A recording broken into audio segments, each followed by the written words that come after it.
Good morning. As regards supply, we are now going to start with the elasticity portion. But before that, एक छोटा सा topic है जो मैं आप लोगों के साथ डिस्कस करना चाहूंगी। देखिए, जब हमने राइटवर्ड शिफ्ट और लेफ्टवर्ड शिफ्ट पढ़ा था सप्लाई कर्व का, तो हमने उसकी मूवमेंट को मॉनिटर करा था। तो उसमें एक छोटी सी चीज जो मुझे लगा कि आपको बतानी जरूरी है यहाँ पर, तो वो मैं आपके साथ शेयर कर रही हूँ। देखिए, हमने देखा था rightward shift in the supply का। ओके, तो मैं एक रफ सा सप्लाई का यहाँ बना रही हूँ और उसका राइटवर्ड शिफ्ट आपको यहाँ दिखा रही हूँ। ठीक है, दैट मीन्स लेटर से at this price initially this was the quantity, now there is a rightward shift that at the same price the quantity has increased from q to q1।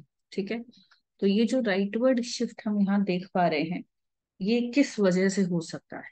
Right, ये किस किस वजह से हो सकता है? आप देखें, प्राइस में तो कोई चेंज नहीं आ रहा, प्राइसेस रिमेन सेम। सो यहाँ पर मैं कुछ रीजंस लिख रही हूँ जो आप देख सकते हैं कि अगर decrease in the price of other goods, दूसरे गुड्स की प्राइसेस में अगर डिक्रीज होगा, तो हमारी इस कमोडिटी की जो मेन बेस कमोडिटी हम ले रहे हैं उसकी सप्लाई इंक्रीज हो सकती है। Then similarly decrease in the factors of production. Okay, जो फैक्टर्स ऑफ प्रोडक्शन होते हैं उनके जो प्राइसेस होते हैं उनकी कॉस्ट में, okay, this decrease is in the price.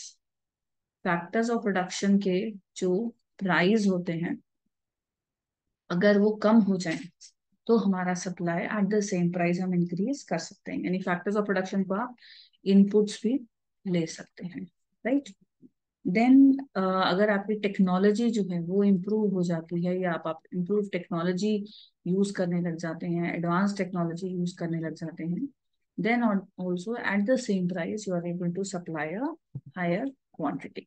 Right, then if there is a favorable taxation policy, okay, if there is a favorable taxation policy, then also it will impact your cost of production और accordingly आपकी supply increase हो जाएगी।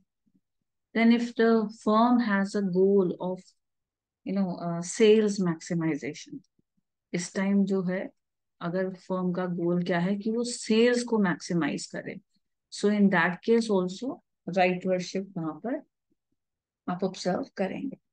Then if there is increase in the number of firms supplying this kind of a commodity, तो as a whole अगर हम इसको market के point of view से देखें तो वहां पर भी सप्लाई इंक्रीज हो जाएगा।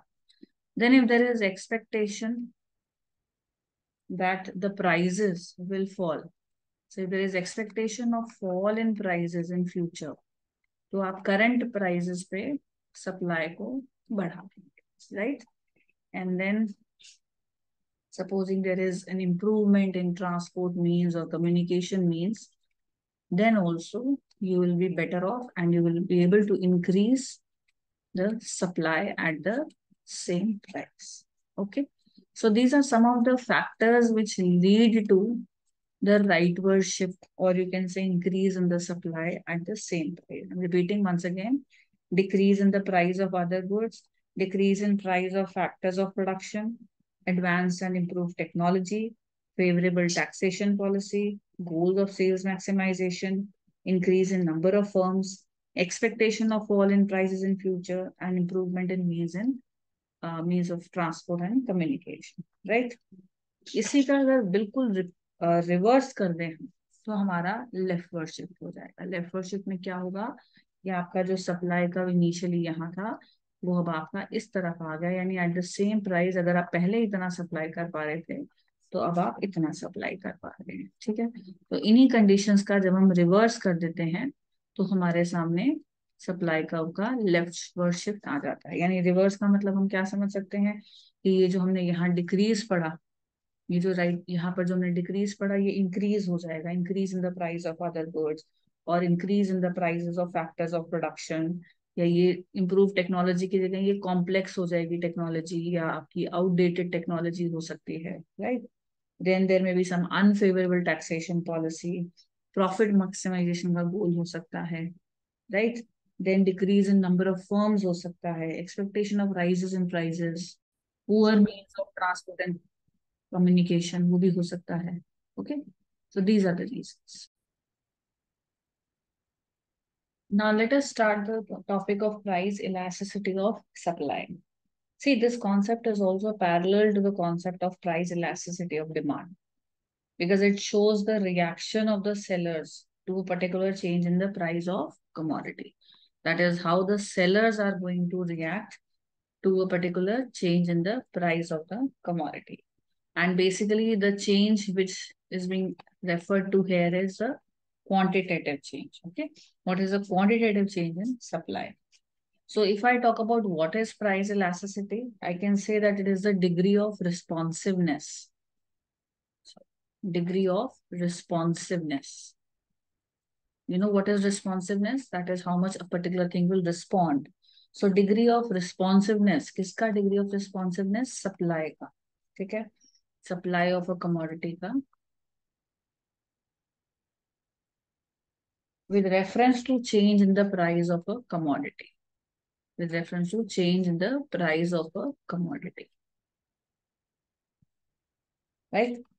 सो अगर मैं ये बोलूं कि प्राइस इलास्टिसिटी आपकी 2 है, supposing if I say that the price elasticity of supply is 2, मैं इसको यहाँ लिख देती हूँ, E S is equal to 2 अगर मैं बोल रही हूँ, तो इसका मतलब क्या है, ये एक्चुअली क्या है, 2/1। ठीक है, तो इसको मैं ये कह सकती हूँ कि मान लीजिए 1% फॉल प्राइस में हुआ तो आपकी 2% फॉल सप्लाई में हो गया। ठीक है, या 1% राइज हुआ प्राइस में तो 2% राइज हुआ, बिकॉज डायरेक्ट रिलेशनशिप होता है यहाँ पर। तो बेसिकली प्राइस के रिस्पॉन्स में सप्लाई में कितना चेंज आया वो हमें प्राइस इलास्टिसिटी बताती है। ठीक है, और जैसे हम इसको डिमांड में हमने देखा था, इसको भी हम प्रोपोर्शनेट मेथड से भी सॉल्व कर सकते हैं और फाइंड आउट कर सकते हैं। ठीक है, और परसेंटेज मेथड से भी हम कर सकते हैं। तो पहले सबसे पहले मैं इसका एक फॉर्मूला यहाँ लिख रही हूँ, प्राइस इलास्टिसिटी ऑफ सप्लाई का। Right, price elasticity of supply, जिसको हम ई एस भी बोल सकते हैं। Right, this is your percentage change in quantity supplied, percentage change in quantity supplied, आप इसको लिख भी सकते हैं, upon percentage change in price. ठीक है, यानी जितना परसेंटेज चेंज प्राइस में हो रहा है और जितना परसेंटेज चेंज क्वांटिटी सप्लाइड में हो रहा है उसको हम कंपेयर कर रहे हैं, ये परसेंटेज चेंज है। ठीक है, तो परसेंटेज चेंज निकालने के लिए हम कैसे कर सकते हैं, मान लीजिए मैं निकालना चाहती हूँ कि परसेंटेज चेंज क्या है क्वांटिटी सप्लाइड का। परसेंटेज चेंज क्या है अगर मैं निकालना चाहती हूँ क्वांटिटी सप्लाइड का, तो ये आ जाएगा जो भी चेंज है क्वांटिटी का, क्वांटिटी सप्लाइड का जो भी चेंज हुआ upon initial quantity, upon initial quantity जिसको हम क्यू ले लेते हैं मान लीजिए। ठीक है, इनटू 100। जैसे कि अगर मान लीजिए क्वांटिटी पहले 50 थी अब 80 हो गई, तो इनिशियल क्वांटिटी हम ले लेंगे 50 और चेंज हो जाएगा 30 का। ठीक है, तो 30/50 into 100 percentage change in quantity supplied हो जाएगा। जब हम क्वेश्चंस करेंगे तो हम उसको सॉल्व करेंगे। देन अगर हमें निकालना, अच्छा ये change in quantity I hope is clear. Okay, change in quantity supplied कैसे आएगा वो भी बता देती हूँ, जो हमने न्यूमरेटर में लिखा ना ये वाला, ये चेंज इन क्वांटिटी सप्लाइड कैसे आएगा, this is your new quantity, जिसको आप Q1 ले सकते हो, माइनस योर इनिशियल क्वांटिटी जिसको आप Q ले रहे हो। ठीक है, तो ये जो चेंज इन क्वांटिटी सप्लाइड है ये यही न्यूमरेटर वाला है। ठीक है, यहाँ पे मैं लिख देती हूँ चेंज इन QS। ठीक है, ये है। तो चेंज इन क्यूएस का फॉर्मूला क्या हो गया, new quantity minus initial quantity. Right, तो हमने दो चीजें देखी अभी तक, प्राइस इलास्टिसिटी ऑफ सप्लाई का फॉर्मूला देखा। ठीक है, which is percentage change in quantity supplied upon percentage change in price. Percentage change in quantity supplied कैसे निकालना है, change in QS upon initial quantity into 100, और चेंज इन क्यूएस क्या है आपका जो न्यूमरेटर है वो है new quantity minus initial quantity. Right, तो ये वाला पोर्शन आप एक बार अपने यहाँ पे नोटबुक में नोट करना चाहे तो कर सकते हैं। ये पहली चीज हमने सीखी, ये दूसरी चीज और ये तीसरी चीज। ठीक है, ये जो चेंज इन क्वांटिटी सप्लाइड है वो यहाँ पर हमने सॉल्व करा। राइट, और ये जो चेंज इन क्वांटिटी सप्लाइड, ये तो परसेंटेज चेंज था ना, तो ये यहाँ पर आ गया, और ये जो चेंज इन क्वांटिटी सप्लाइड है ये वाला। ठीक है,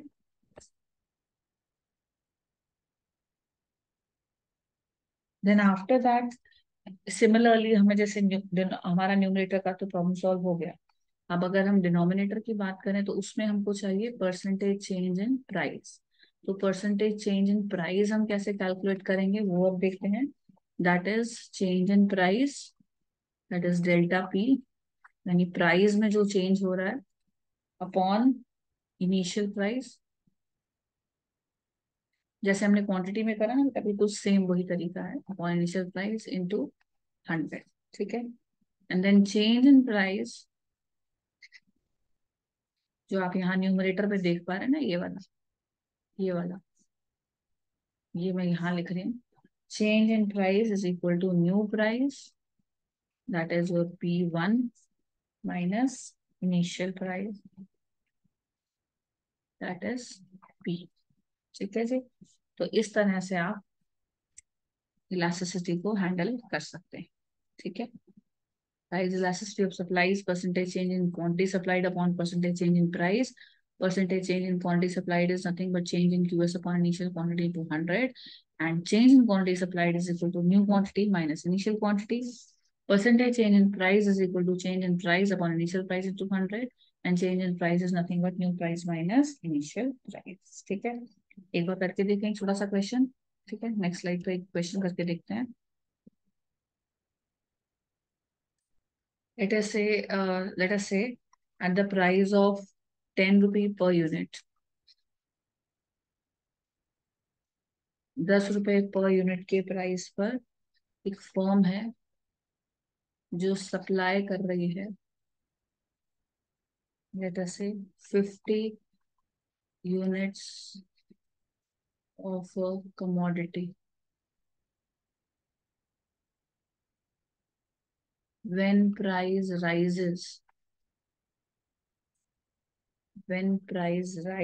to rupees 12 per unit,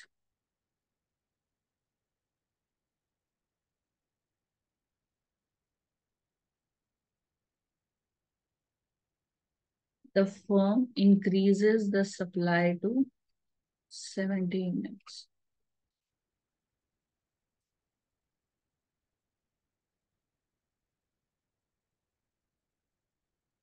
At a price of 10 per unit, a firm supplied 50 units of a commodity. When price rises to 12 per unit, the firm increases supply to 70 units. यानी अगर initial price मैं यहाँ लिख दूं और supply मैं यहाँ लिखूं, तो आपका प्राइस पहले 10 का था, तो यहाँ पर सप्लाई 50 की है।